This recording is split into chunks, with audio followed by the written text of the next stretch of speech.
ஓம் சாந்தி.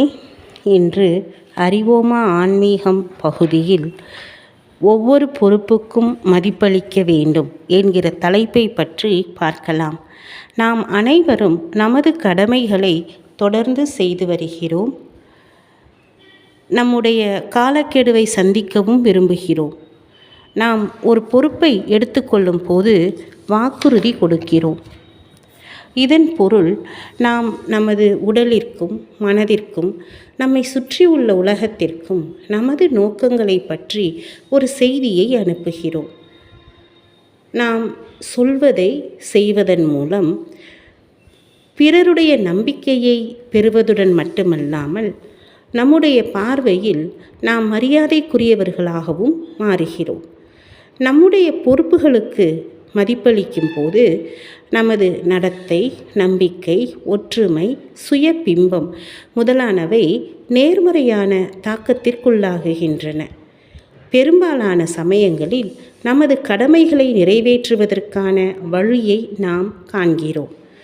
ஆனால் சில நேரங்களில் நாம் வாக்குறுதி அளித்ததை நம்மால் செய்ய முடிவது இல்லை.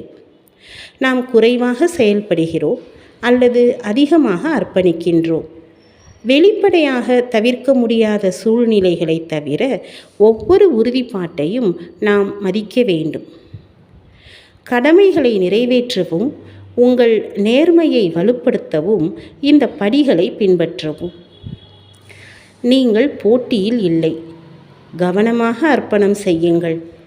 உங்கள் கடமைகள் உங்களுடைய முன்னுரிமைகள், வேகம், திறன், வளங்கள் மற்றும் மதிப்புகள் ஆகியவற்றுடன் நீங்கள் ஒத்துப்போக வேண்டும்.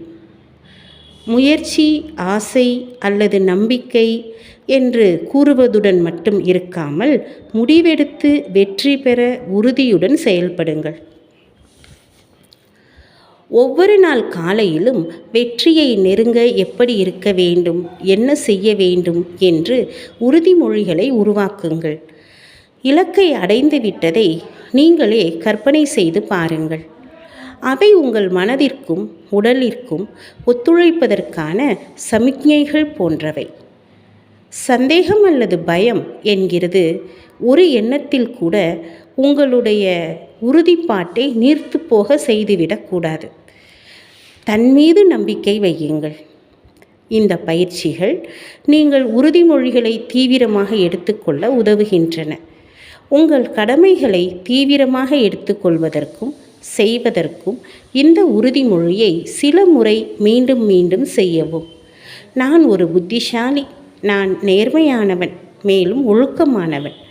நான் நிறைவேற்ற வேண்டிய கடமைகள் உள்ளன. என்னால் அவற்றை செய்ய முடியுமா என்பதை சரிபார்க்க நான் இடையில் சற்றே நிதானிக்கிறேன். எனது நேரக்கெடுவை நான் மதிப்பிடுகிறேன். எனது திறனை நான் சரிபார்க்கிறேன். அது என்னுடைய கொள்கைகளுடன் ஒத்துப்போகிறதா என்று பார்க்கிறேன். என்னால் அதை செய்ய முடியும் என்று உறுதியாக இருந்தால் நான் அதை செய்வேன். நான் எதை செய்ய விரும்புகிறேனோ அதை அடைவேன். சூழ்நிலைகள் சாதகமாக இல்லாமல் போகலாம். நான் உறுதியாக இருக்கிறேன். நான் எனது கடமைகளை எப்போதும் நிறைவேற்றுவேன். ஓம் சாந்தி.